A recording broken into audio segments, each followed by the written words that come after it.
Namaskar, all the PGurus channel audience. It's always delightful to talk to PGuru channel audience. As I always say, they are very erudite and their comments are very useful. Today, we will take up this issue of freebies, Revdi, otherwise it is called, about which so much discussion is taking place. And interestingly, Supreme Court also seems to be seized of this issue. And there are some reports suggest that they will constitute a group or a committee or something. Anyhow, they seem to have asked the state government, and many of the state government have wanted to be party to the dispute, like Delhi, Tamil Nadu, and so many others. Actually, this Revdi culture is not very recent. It's very old culture actually, and except that it is becoming very large and it encompasses all type of activities, and it has become a absolute political tool for vote gathering by the political parties.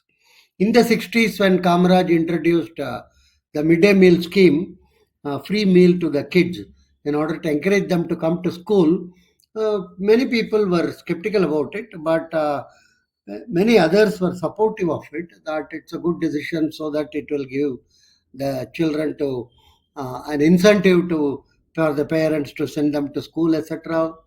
Anyhow, that was one of the original freebies which has been given, and which seems to have had its own impact. There are some studies to suggest that because of the midday meal scheme, the school enrollment as well as attendance has improved, etc. Now, now the ISKCON has taken over the distribution of the free meals in schools, and ISKCON obviously is funded by private parties, and that would be a very good thing. It's not the government which is providing; so anything provided by private parties, you cannot find fault. It's up to the private parties based on donations and other thing. It's not from the state exchequer. That's the most important thing. For instance, when I was in college in the 60s in Madras, in those days it used to be called Madras, there is a Rajasthani Youth Association. They were giving books, new books, textbooks, as from their book bank to the students on a nominal deposit, and then at the end of the studies you can return it. Actually, I benefited out of it. They were located, if you remember, somewhere near Mint Street, Rajasthan. I think they may continue their service even today. I am not very sure about it. Anyhow, that is a private, it's not strictly a freebie. It's a question of books being loaned, and then at the end of the thing, we also kept very good care of the book so that it's not torn or anything, because the next generation has to maybe using it if the textbooks have not changed during the period. So that's these type of initiatives by groups and individuals have always been there, and that has also facilitated the people who would like to use the benefits. In other words, we have to distinguish between freebies by the state and those which are offered by private initiatives and private NGOs. Also, we have to distinguish between freebies and loan schemes. For instance, very often we come across in the discussion, poor people can be given, and according to me, even poor people need not be given anything free. It can be a loan which, on the basis of their employment or on the basis of their getting some good position and other thing, they can return it. In many of the European countries, the education is pursued by the student based on loan, and those loans, I am told, are lifelong. It's not just for some period of time and other thing. So we can have a loan scheme wherein the not so well-to-do groups can join and then avail of it, and then actually, if I remember, some 2 decades before, some of us, I was also involved, prepared a detailed paper because in those days banks were finding it very tough in order to recover the loans given to even better off student from IITs, IIMs and other thing. This is something, many of them go abroad and it is very difficult for banks to chase them, another thing. We offered a scheme by which one, they cannot go abroad unless they clear the loan. Two, domestically, wherever they are employed, it can be TDS, tax, like a tax deducted at source, their EMI can be deducted. Every one of their certificates can clearly mention the EMI and the period. And anywhere they seek employment, it's a responsibility of the employer to find out their EMI and deduct it from their pay and give it to the bank. This scheme was very much discussed another thing, but after that, I do not know whatever happened. And as usual, in the labyrinthine corridors of Delhi, they should have been, swallowed, or they should have been going in rotation, and finally, it might have been not considered to be implemented. Point I want to stress is the culture of giving anything free should be dispensed with. I'll give you an example.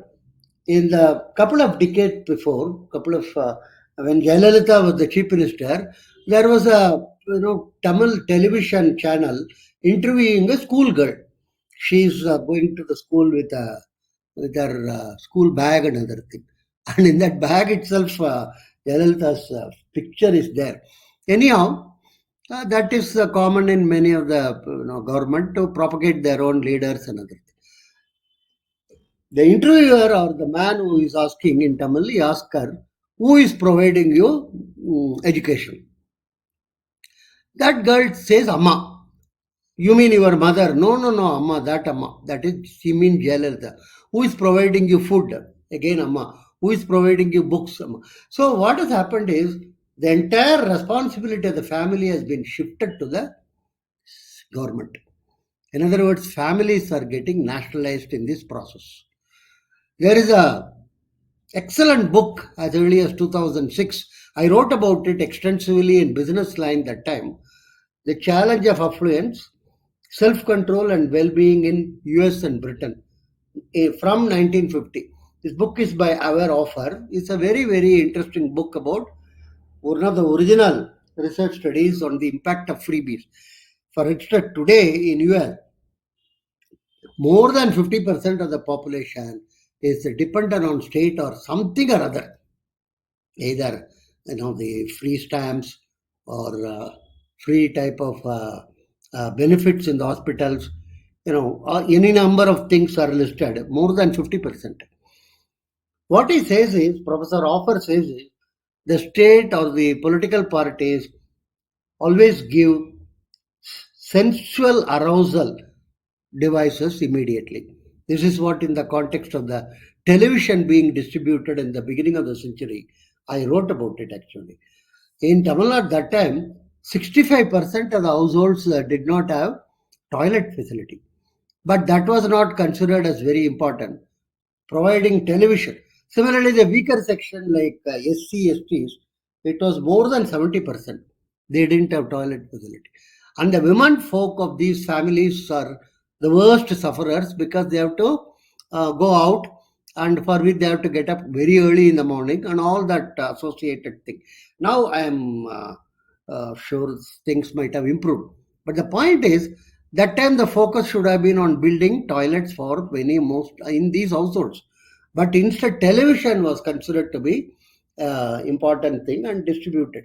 And that time, of course, the DMK government also benefited in terms of its one of its top leaders running the Sun network.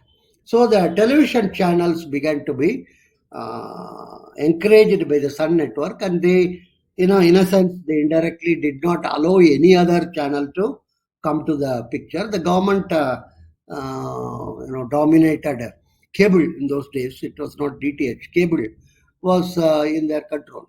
Like that, Basically, what happened is, large number of television sets were distributed for sensual arousal. This is what Professor Offer says. For instance, he says in the US context, the television came much faster, and the television was provided much in a speedier fashion compared to, for instance, he says, say, washing dishwashers, which is equally important, but somehow sensual arousals are the primary focus of some of these freebies. Other, the free bus service for women, that has also been announced very recently by many state government, Delhi, Tamil Nadu, and I cannot understand at all why a very rich woman should have a free bus ride just because she is a woman or what. There is and this Revdi culture has permeated so deep. You cannot even question that. If you question that, you are told you are against social justice, you are against this. And according to me, even this reservation quota, which is announced based on caste in government and other thing, that's a freebie actually. That is also a Revdi, which is provided because irrespective of your performance in a very band, you get into either government colleges or you get into government service. If I remember correctly, Jayalalitha once mentioned about this Revdi culture. He said that in the Delhi, he was associated with the Cricket Association in Delhi. He told Delhi is the worst place in terms of cricket matches because roughly 75% at least are not paid.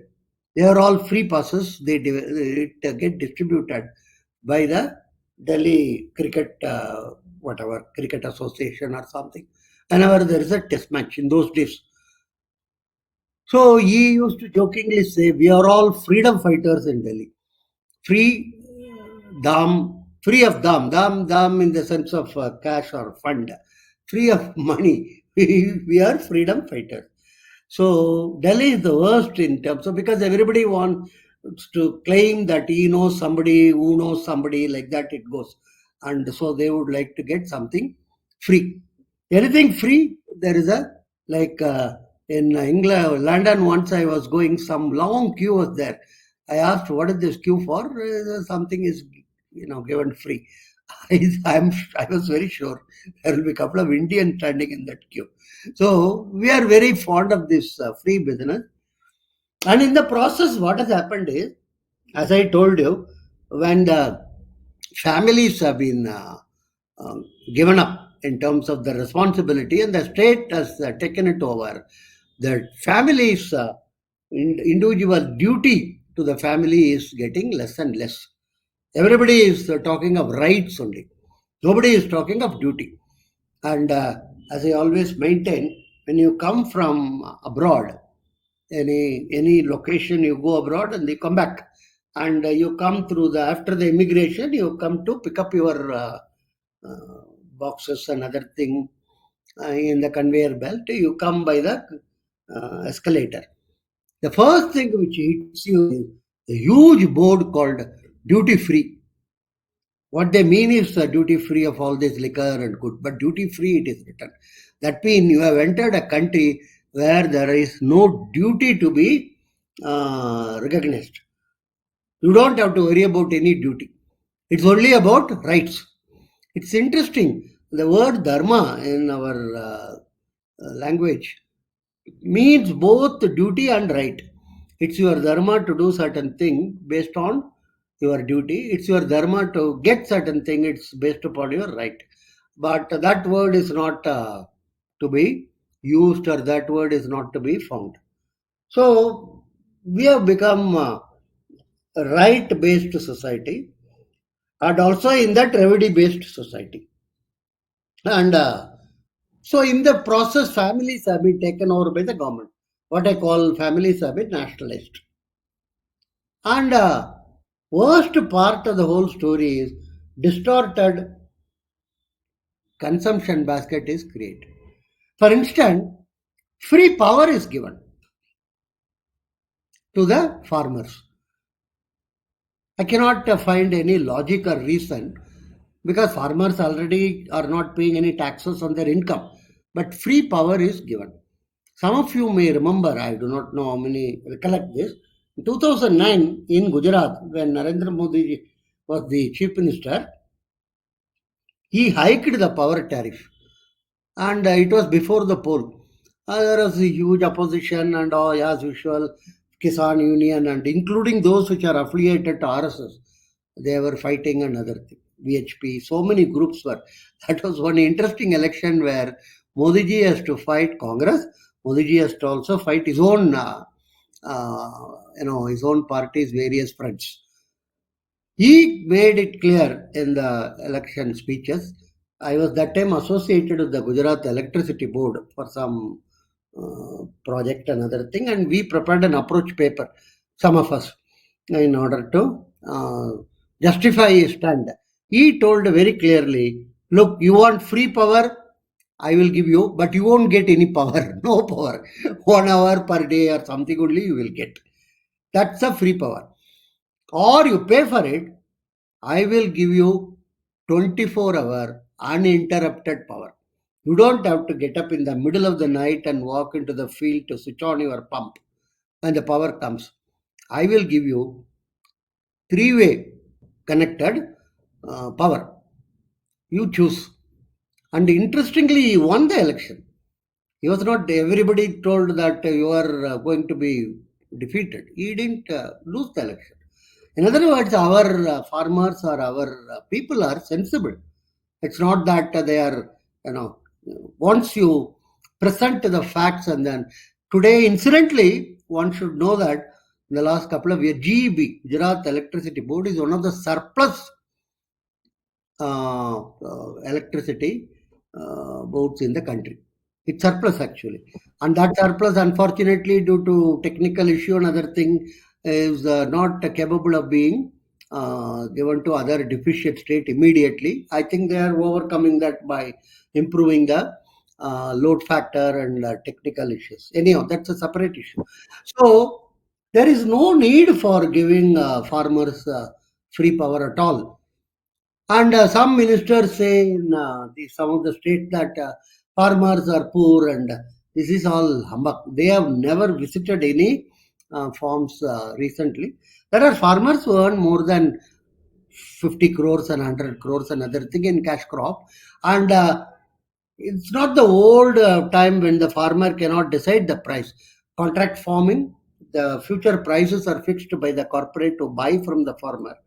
Farmers in cash crops are able to sell it. Farmers are able to export it also to international market and other.